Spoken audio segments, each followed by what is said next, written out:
पहला कोरिन्थियन 7 अध्याय उसका 29 वचन और 35 वचन, 2 वचन मैं आपके लिए पढ़ूंगा।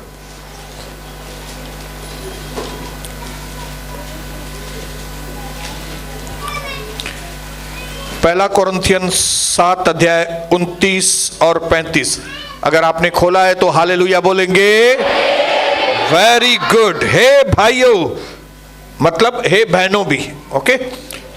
मैं ये कहता हूं कि समय बहुत कम किया गया है। टाइम इज वेरी शॉर्ट, वक्त बहुत कम है। इसलिए यह आवश्यक है कि जिनकी पत्नी हो वे ऐसे हों मानो उनकी पत्नी नहीं है। समझाऊंगा इसका मतलब क्या है। आप बोलेंगे पत्नी है, फिर ऐसे क्यों जमाने की पत्नी नहीं है। और 35 वचन, यह बात मैं तुम्हारे ही लाभ के लिए कह रहा हूं, न कि तुम्हें फंसाने के लिए। मतलब ये जो मैं तुमको बता रहा हूं, प्रभु का दास कहता है कि समय बहुत कम है, ये मैं तुम्हारे फायदे के लिए बोल रहा हूं।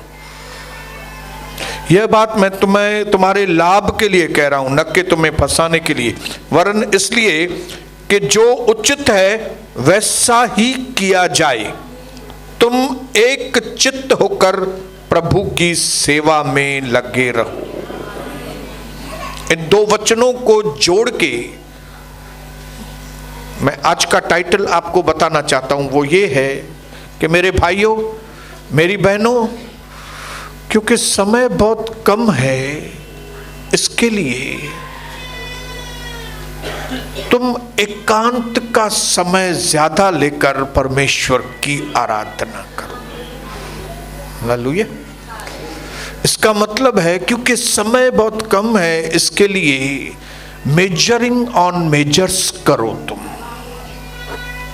इसका मतलब ये है इस वचन का जो मैं आज बोलना चाहता हूं आपको, कि क्योंकि इस धरती का समय बहुत कम है, हमारा धरती पर समय बहुत कम है, इसके लिए जो बहुत ज़रूरी बातें हैं सिर्फ वही करो। और उन सब में ज़रूरी बात यह है कि तुम चित्त लगाकर, कंसंट्रेशन के साथ, बिना डिस्टर्बेंस के तुम परमेश्वर के साथ समय बिताओ।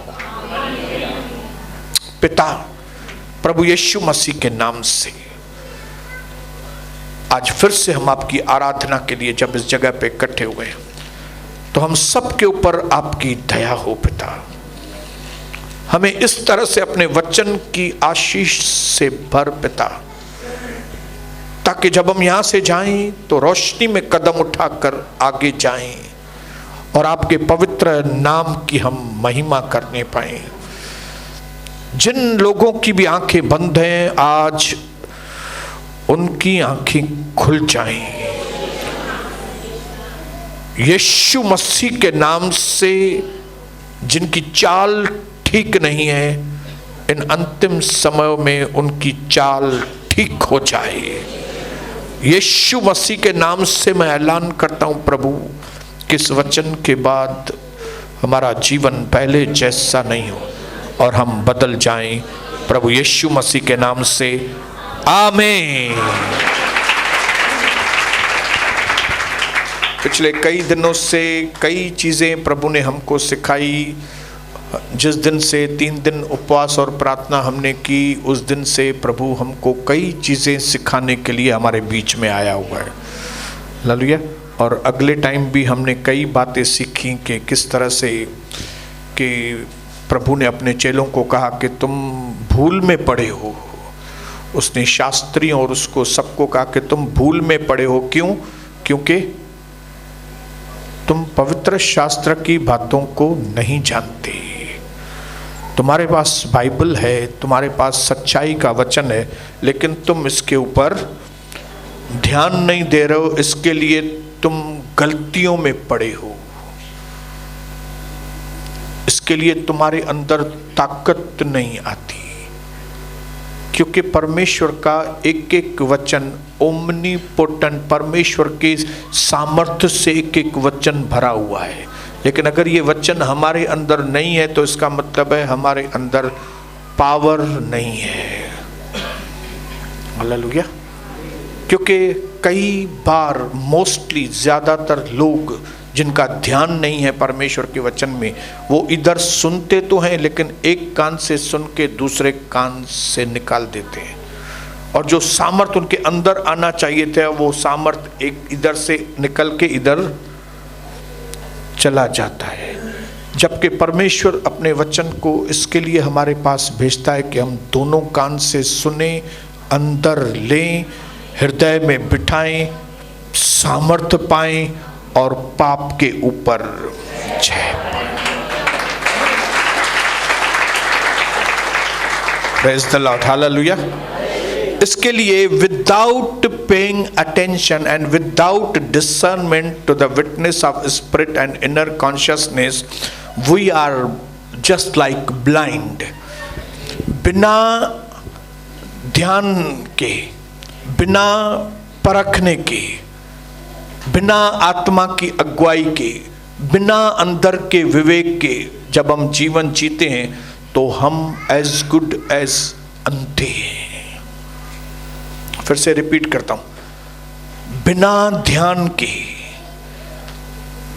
बिना आत्मा के परखने से, बिना अंदर के विवेक के जागृत होने के, बिना पवित्र आत्मा के जब हम जीवन को बिताते हैं तो हम एज गुड एज अंधे होते हैं।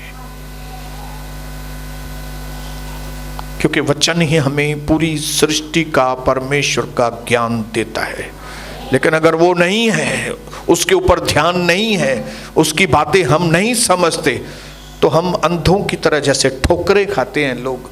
कई हमारे मसीह लोग ठोकरों के ऊपर ठोकरें खा रहे हैं। तो ये बड़ी दुख की बात है कि हमारे पास सब कुछ होने के बावजूद हम ठोकरें खाते हैं। यूसुफ के पास कुछ भी नहीं था तो भी ठोकर नहीं खाई उसने।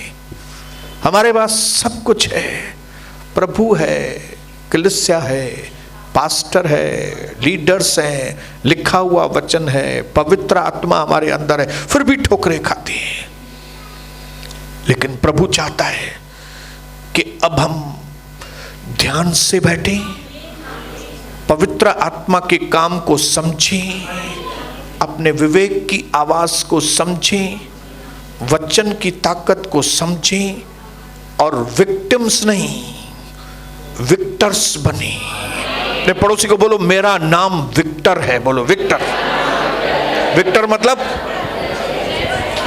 विजय। बोलो, मेरा नाम विजय है। बोलो, मैं पीड़ित या पीड़िता नहीं हूं, मैं विक्टिम नहीं हूं। मैं कौन हूं? विक्टर हूं। मैं मार खाने वाला व्यक्ति नहीं हूं, मैं जय पाने वाला व्यक्ति।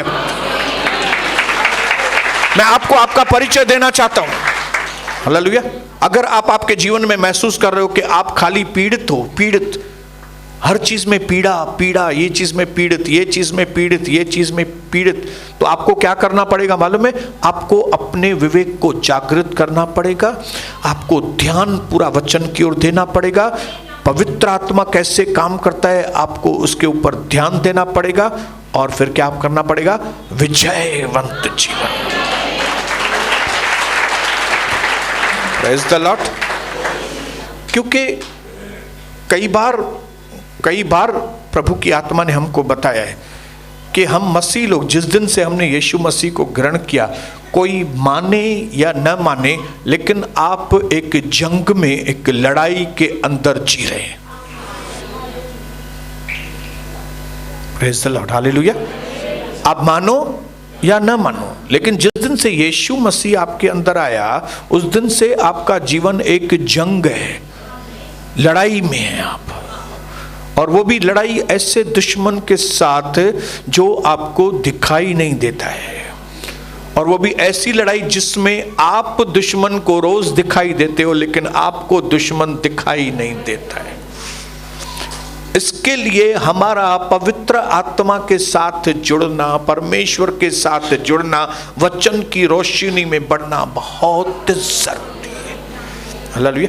क्योंकि इनकी मदद से ही हम लोग न दिखाई देने वाले दुश्मन को हम देख सकते हैं, हथियार वचन हाथ में ले सकते हैं और फिर जय पा सकते हैं। और अगर नहीं आप प्रभु के ऊपर ध्यान नहीं देंगे, वचन के ऊपर ध्यान नहीं देंगे, यहां आके भी दूसरी बातें बैठ के सोचेंगे, तो आप सोचिए एक वो लगा हुआ है बॉक्सिंग चालू है, क्या बोलते हैं उसको, रिंग, बाउंड्री, रिंग बोलते हैं ना उसको। रिंग में दो बॉक्सर हैं, एक आप हैं और एक शैतान है, लेकिन आपको दिखाई नहीं दे रहा है शैतान। वो आपको पीछे से मार रहा है, आप पीछे देख रहे हैं, कौन है? कोई भी नहीं है। फिर आप जैसे ही पीछे देख रहे हैं तो इधर से लात मार रहा है आपको, फिर आप इधर से देखते हो तो कोई दिखाई नहीं दे रहा है। फिर आपको वो ऊपर से टकले पे मारता है, फिर आप ऊपर देखते हो लेकिन कोई दिखाई नहीं दे रहा है। आपको दाएं मार रहा है, बाएं मार रहा है, आगे मार रहा है, पीछे मार रहा है, लेकिन आपको कुछ दिखाई नहीं दे रहा है। आपको समझ में ही नहीं आ रहा है, आपको मालूम ही नहीं दुश्मन कौन है। हालेलुया। ये नौकरी हाथ से निकल गई, ये पैसे का नुकसान हो गया, ये बेटे का ऐसा हो गया, ये बेटी का ऐसा हो गया, ये पति ऐसा कर रहा है, अटैक आ रहा है, रोज अटैक आ रहा है, लेकिन आपको दुश्मन ही नहीं मालूम। हालेलुया। और समय बहुत कम है और परमेश्वर कम समय में आपको बड़ी विजय देना चाहता है। बोलिए हालेलुया।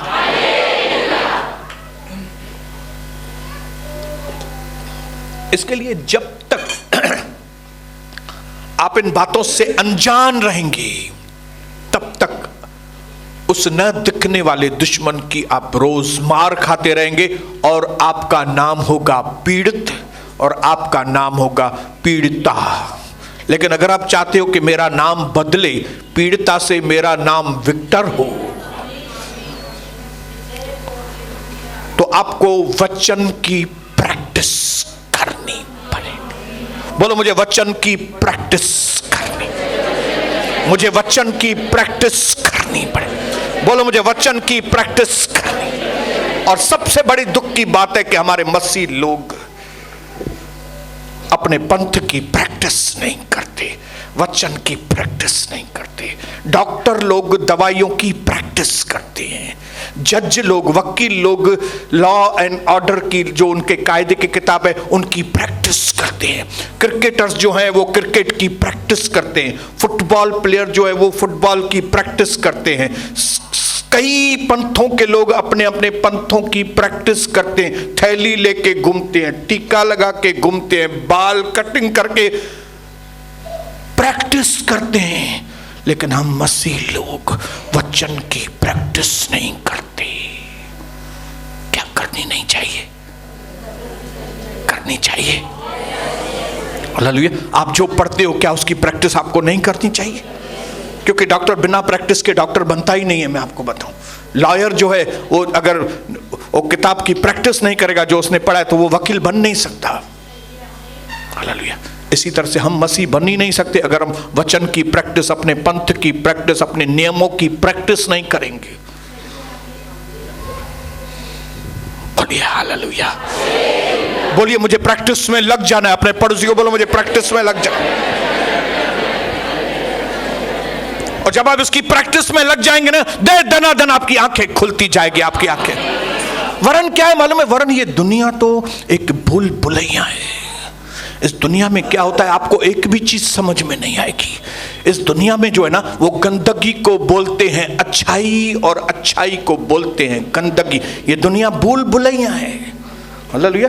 मैंने एक आदमी को पूछा, हम लोग पार्टी में थे महाबलेश्वर में, मैंने अपने रिश्तेदार को पूछा कि भाई आप नॉनवेज नहीं खा रहे हो, वेज खा रहे हो? तो बोले आज मंगल है।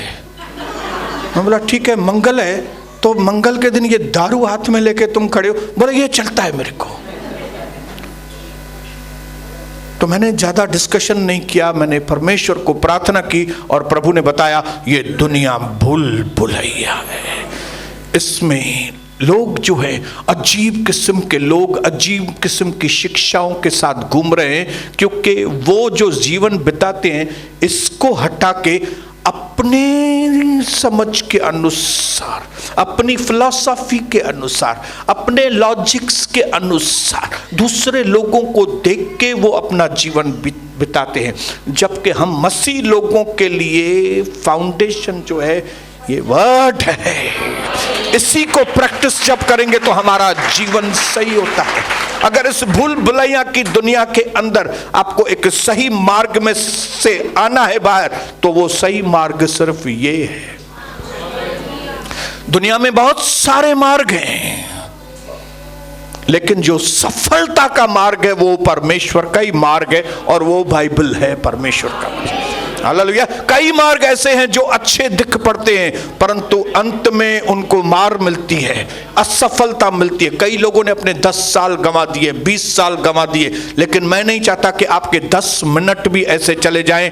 इसको पकड़ो, इसको मुर्दार लोगों के लिए ये जान है। आप मुर्दार आए, मुझे कोई फर्क नहीं पड़ता है, आप मुर्दार हैं अभी, लेकिन अगर ये लेके नहीं जाएंगे, आप मुर्दार के मुर्दारी बन के आप यहां से जाएंगे, तो मुझे बड़ा दुख होगा।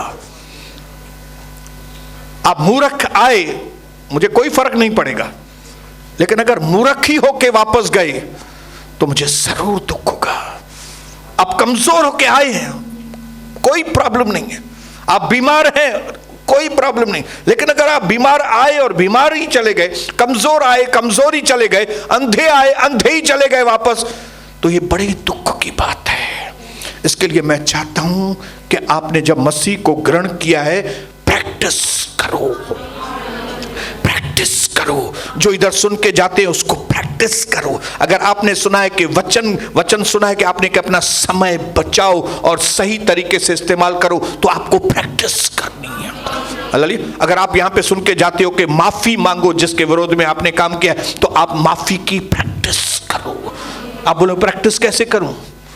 क्योंकि आपकी शायद माफी मांगने की हिम्मत नहीं है। इसके लिए दीवार के सामने खड़े हो जाओ और ऐसा समझो कि यहां पे वो आदमी खड़ा है जिससे आपको माफी मांगनी है, फिर आप उसको बोलो भाई साहब मेरे को माफ करो। हालेलुया। जब 2 बार दीवार के आगे माफी मांगेंगे ना, फिर तीसरी बार उस आदमी के आगे माफी मांगने में आपको कोई दिक्कत नहीं होने वाली। प्रैक्टिस करो, प्रैक्टिस, बोलो प्रैक्टिस करो। हालेलुया। जब क्रिकेटर लोग प्रैक्टिस करते हैं तो क्या करते हैं?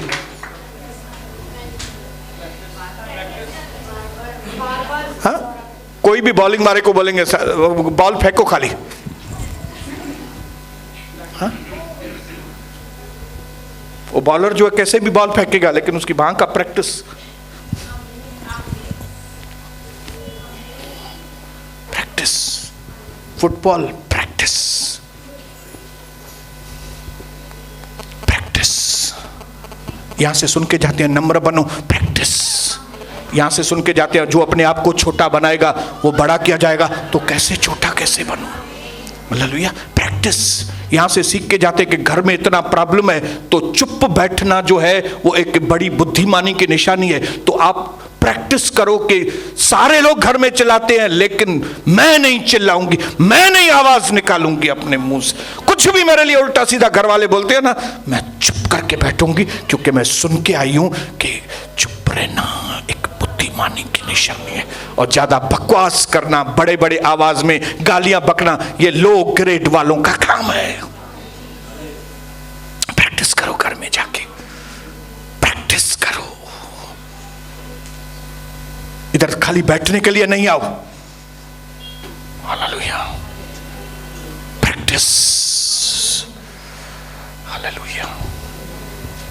उपवास करने की प्रैक्टिस करो, प्रार्थना करने की प्रैक्टिस करो। Practice makes the man perfect. अभ्यास। प्रैक्टिस को क्या बोलते? अभ्यास। अभी पकड़ा मैंने शब्द को, अभ्यास। बोलो अभ्यास करना है, मुझे अभ्यास करना है। जो लोग भी पढ़ाई लिखाई में अभ्यास नहीं करते वो फेल हो जाते हैं। कई हमारे मसीह लोग फेल हो गए हैं, क्यों? अभ्यास नहीं करते। हालेलुया। इस जबान को अभ्यास में लेकर आओ।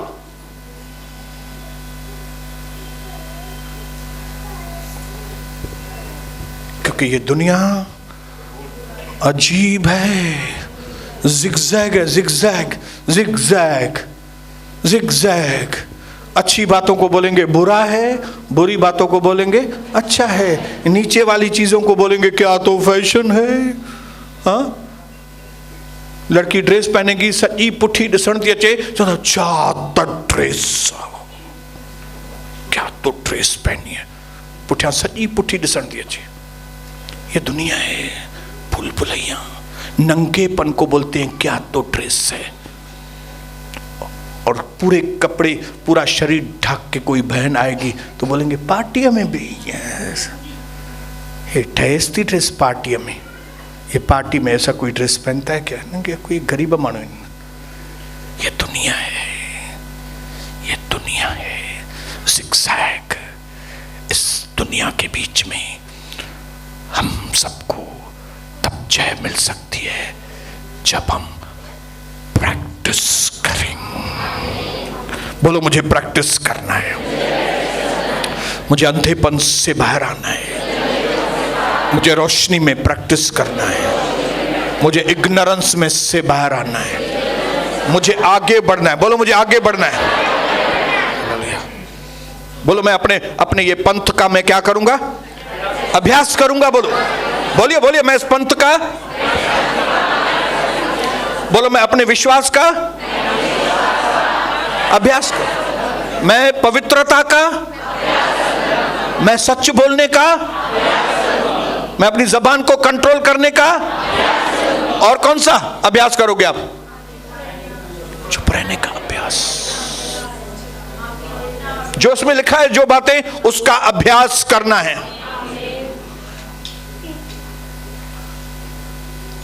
तब आप जय की ओर बढ़ रहे हैं, आपको मालूम भी नहीं पड़ेगा आप जय की ओर बढ़ रहे हैं। Praise the Lord. बोलो हालेलुया, बोलो हालेलुया, बोलिए हालेलुया। अब हमने पढ़ा कि समय बहुत कम है, इसलिए अपने एकांत का समय पूरी कंसंट्रेशन के साथ, क्योंकि इस साल के पूरे होने में सिर्फ 24 दिन बाकी है। मेरे लिए ये 24 दिन बहुत इंपॉर्टेंट है, क्योंकि इस साल के पूरे होने के पहले परमेश्वर ने मुझसे भविष्यवाणी के द्वारा बातें की हैं। हालेलुया। और उसकी भविष्यवाणियां ऐसी वैसी भविष्यवाणियां नहीं होती, उसकी भविष्यवाणियां हमारे लिए बहुत कुशल की होती है, और उसकी भविष्यवाणियां बिल्कुल सच्ची होती है। इसके लिए इसके बीच में जो प्रभु बात करता है ना, मुझे उन बातों की प्रैक्टिस करनी है, क्योंकि जो मैं कर सकता हूं प्रभु मुझे बोलेगा वो करने के लिए, ताकि जो मैं नहीं कर सकता हूं वो परमेश्वर मेरे लिए करे। ये मैं बार बार बोलूंगा आपको, मैं ये बार बार बोलूंगा मैं आपको, क्योंकि जो लोग वचन के आज्ञा का पालन करते हैं वो दर्शाते हैं कि वे नम्र हैं। आप बोलेंगे मैं नम्र हूं, तो आप नम्र नहीं हो सकते। लेकिन जब आप परमेश्वर जो आपको कहता है वो आप मानते हो, तो वो नम्रता है। हालेलुया। पत्रस की किताब में लिखा है, पहला पत्रस 5 अध्याय 6 वचन में लिखा है, ध्यान से सुनिएगा, मैं आपके लिए पढ़ता हूं। आज प्रभु आपको छुएगा, आपके अंदर एक नई ताकत, वचन को पालन करने की नई ताकत देगा। परमेश्वर के समर्थ हाथ के नीचे दीनता से रहो, कि जिससे वह तुम्हें उचित समय पर एग्जॉल्ट करे, बढ़ाए। कितने लोग चाहते हैं कि ये उचित समय जो प्रभु बोल रहा है, ये उचित समय ये बाकी बचे 24 दिन ही है। कितने लोगों को लगता है ऐसा? कुछ ही लोगों ने, कुछ लोग समझे ही नहीं है। मैं आपको मैं फिर से रिपीट करता हूं आके आपको समझ में आए। अभी प्रभु ने भविष्यवाणियां की हैं, हमारे लिए प्रतिज्ञाएं की हैं और कहा है कि मैं तुम्हारे जीवन में देर नहीं कराऊंगा, मैं तुम्हारी पुरानी प्रार्थनाओं के जवाब दूंगा। जो अटक गई है बातें, उन अटकी हुई बातों में से मैं तुमको निकालूंगा। और यहां पे प्रभु कहता है कि अपने आप को दीनता के साथ परमेश्वर के समर्थ हाथ के नीचे समर्पण में दे दो, तो मैं क्या करूंगा, तुमको क्या करूंगा, मैं उचित समय पर मैं तुमको एक्सॉल्ट करूंगा, मैं तुमको बढ़ाऊंगा। यहां पे जो मेन शब्द है ना, वो है दीनता, नम्रता, दीनता। एक वचन को दूसरे वचन से जोड़ा कीजिए। क्यों प्रभु यहां पे दीनता का शब्द इस्तेमाल कर रहा है? क्योंकि 5वें वचन में उसने लिखा है कि परमेश्वर अभिमानियों का सामना करता है परंतु वह दीनों पर अनुग्रह करता है। हालेलुया।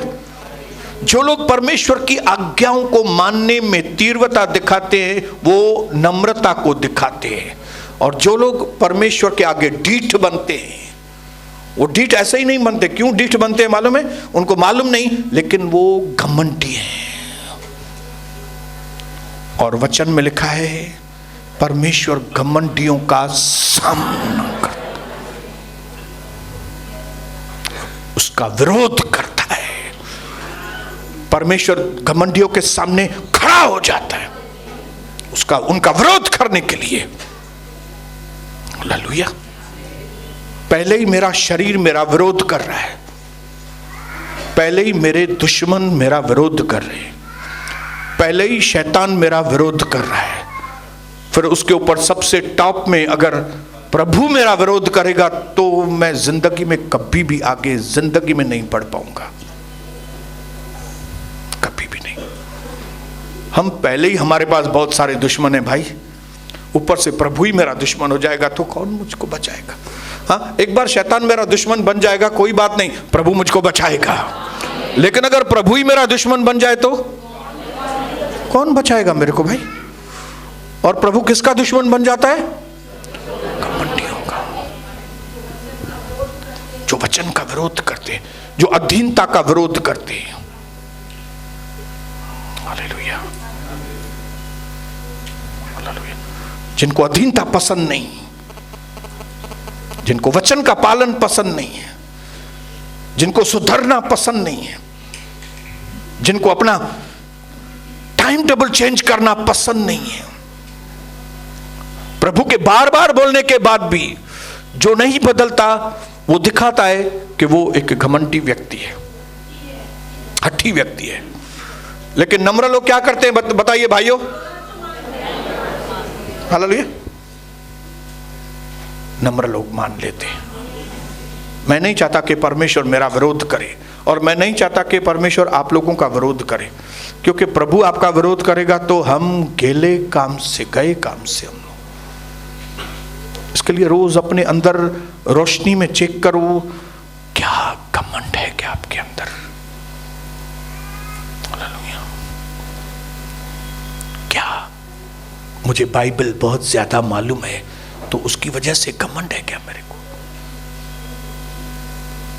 क्या मैं सुबह को उठ के प्रार्थना करता हूं उसकी वजह से घमंड आया है क्या मेरे अंदर?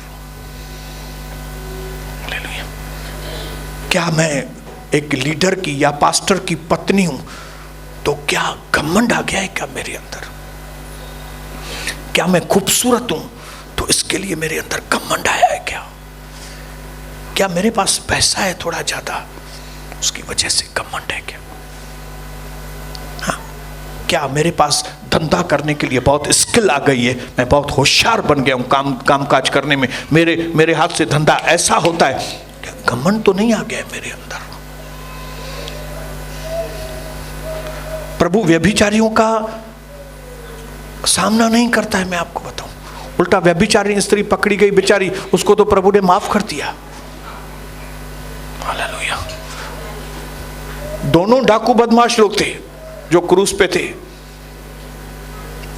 दोनों का जीवन वर्स्ट था, दोनों को सजाए मौत थी, लेकिन एक फर्क था दोनों में, एक नम्र था थोड़ा, और उस नम्र होने की वजह से वो बच गया। ऐसा नहीं कि वो बहुत अच्छा आदमी नहीं था, वो उसने मर्डर्स किए थे, शायद उसने रेप भी किए होंगे, क्या किया होगा मालूम नहीं, मृत्यु की सजा मिल गई थी उसको, दोनों का जीवन खराब था। लेकिन एक व्यक्ति के अंदर एक बात अच्छी थी, वो था वो नम्र था।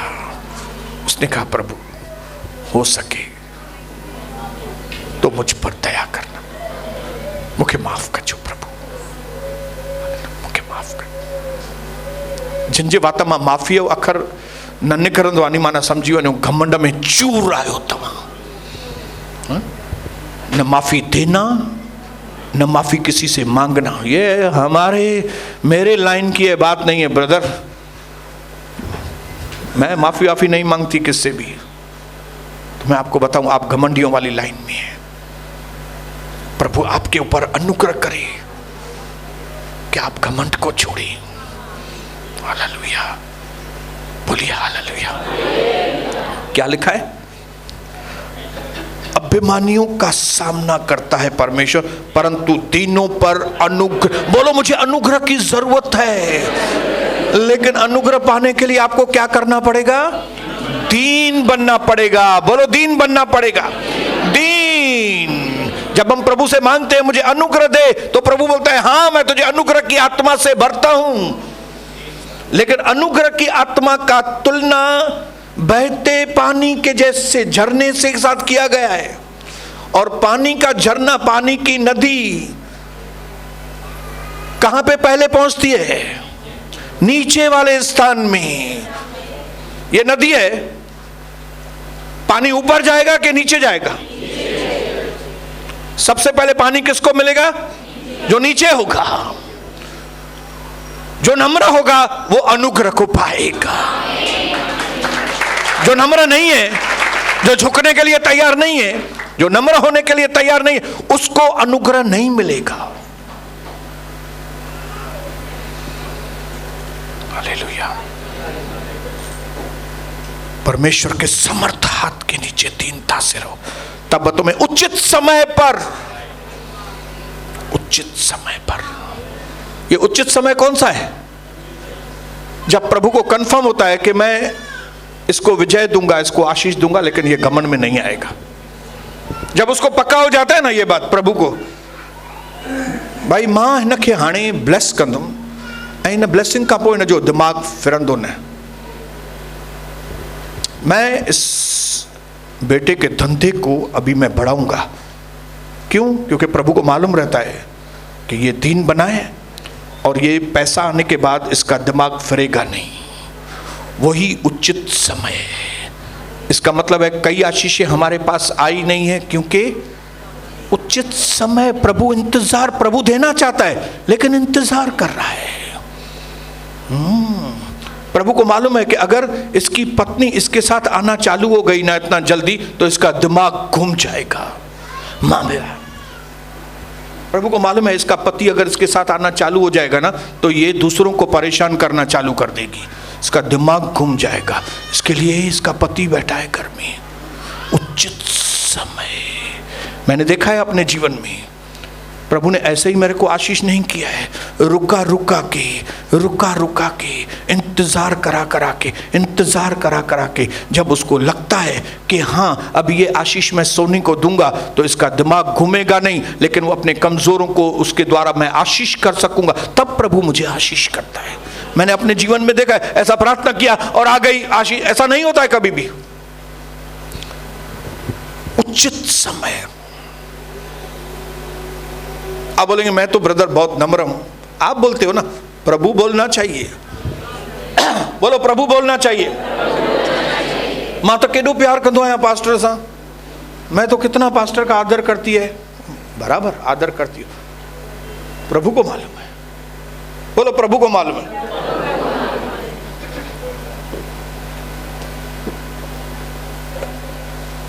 प्रभु को मालूम है। मैं विश्वास करता हूं मेरे भाइयों बहनों, वो दिन दूर नहीं, इन 24 दिनों में जब सडनली आप देखेंगे आपके लिए दरवाजा। जब सडनली आप देखेंगी दरवाजा खुल,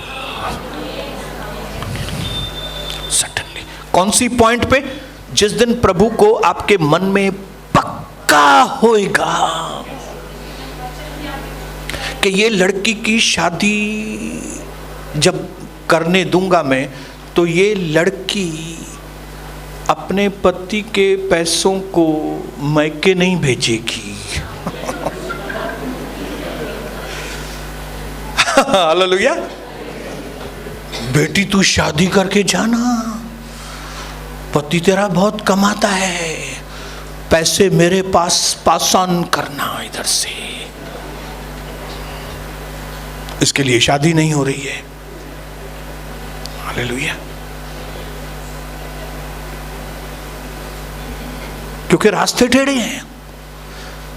जिस दिन आप सोचेंगी नहीं मेरी बेटी शादी करके जाए और अपने ससुराल के लिए बड़ी आशीष का कारण बन, उसी दिन वो राजकुमार घोड़े के ऊपर आएगा। हालेलुया। हमारा राजकुमार तो गधे के ऊपर घूमता था, लेकिन प्रभु हमारे राजकुमारों को घोड़े पर भेजता है।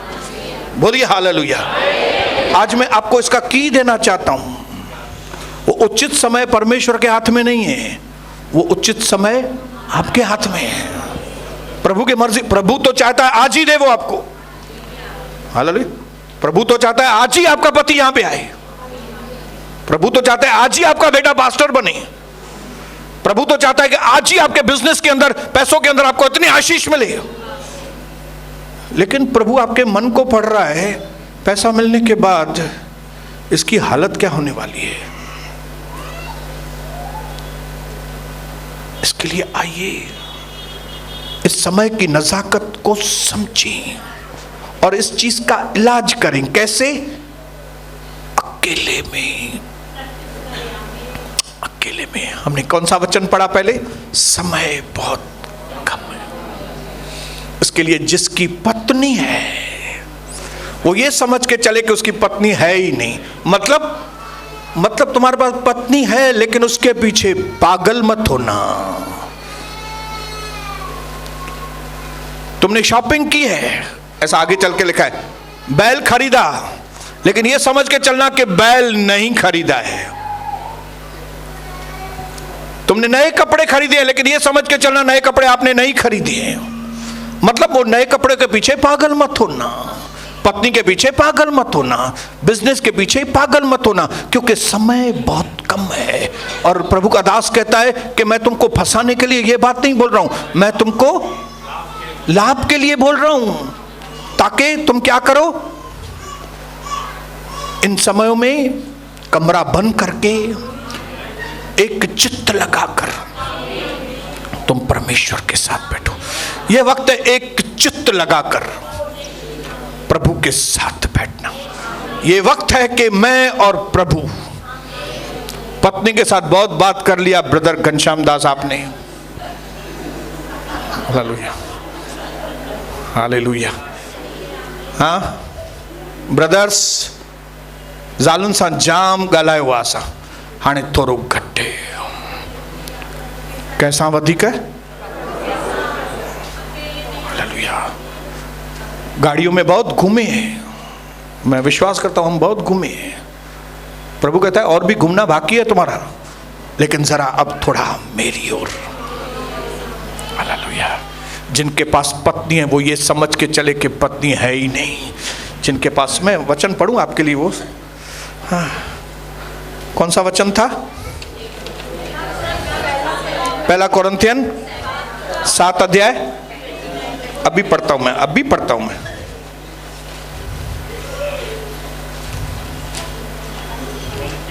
हाँ 29 से।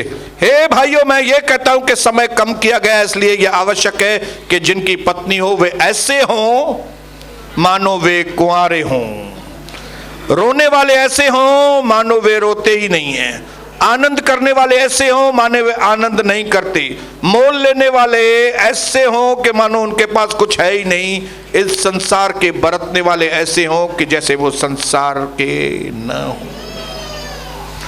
सबनी के टाटा बाय बाय करण वारो हे वक्ता, सबको टाटा ताकि उसके साथ एकांत में एक चित्त होकर, ताकि ये जो थोड़ा समय है इसमें मैं अपनी गवाहियों को बना सकूं, मैं वो इतिहास रच के जाऊं। प्रभु चाहता है आप ऐसा वो इतिहास रच के जाएं जो पतरस, याकूब और यूहन्ना ने नहीं किया, वो आप करके जाएं। जो मरियम ने नहीं किया, जो मरियम मगदलिनी ने नहीं किया, वो आप करें। क्योंकि परमेश्वर का अनुग्रह दिन ब दिन अंतिम समय में और हम पर आ रहा है। तो अनुग्रह ज्यादा, तो प्रभु आपको बहुत आशीष करे। इस नोट के ऊपर आज मैं बंद कर रहा हूं, नम्र बनो, दीन बनो, प्रभु की आज्ञाओं को यस बोलो। जो इधर नियम बनाए हैं ना, उसको नम्रता के साथ हाँ करो। हालेलुया। जो यहाँ पे नियम है ना कि टाइम पे आओ, तो सर झुका के हाँ बोलो। हालेलुया। अभी मैंने आपको बताया कि बहनों को जो प्रॉब्लम है, अगर प्रॉब्लम है तो कविता से बात करो। अगर आपको कोई प्रॉब्लम है, सनी से बात करो। अगर आपको कोई भी प्रॉब्लम नहीं है, मेरे से बात करो।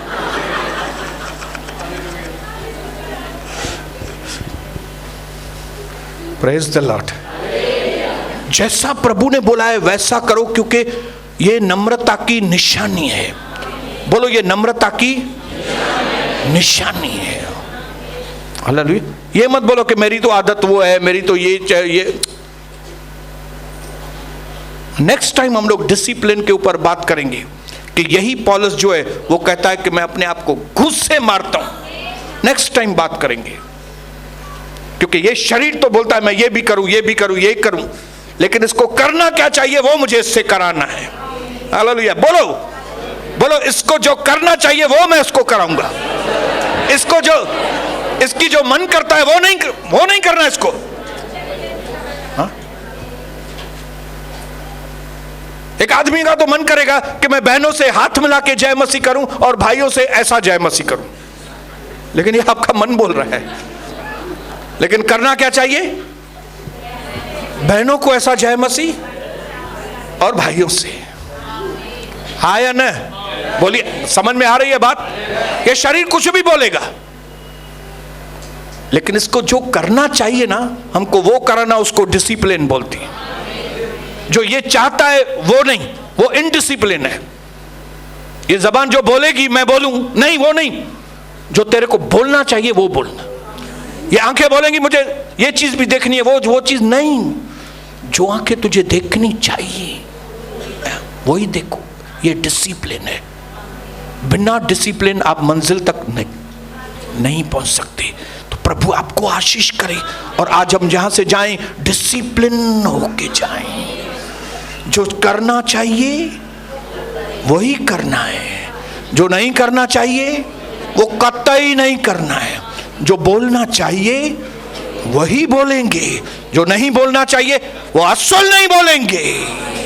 पिता मेरी बहनों और भाइयों के ऊपर अनुग्रह दे। जैसे हम अपने घरों की ओर जाएं, आपकी उपस्थिति हम सबके साथ, आपकी सामर्थ हमारे सबके साथ, यीशु मसीह के नाम से आमीन।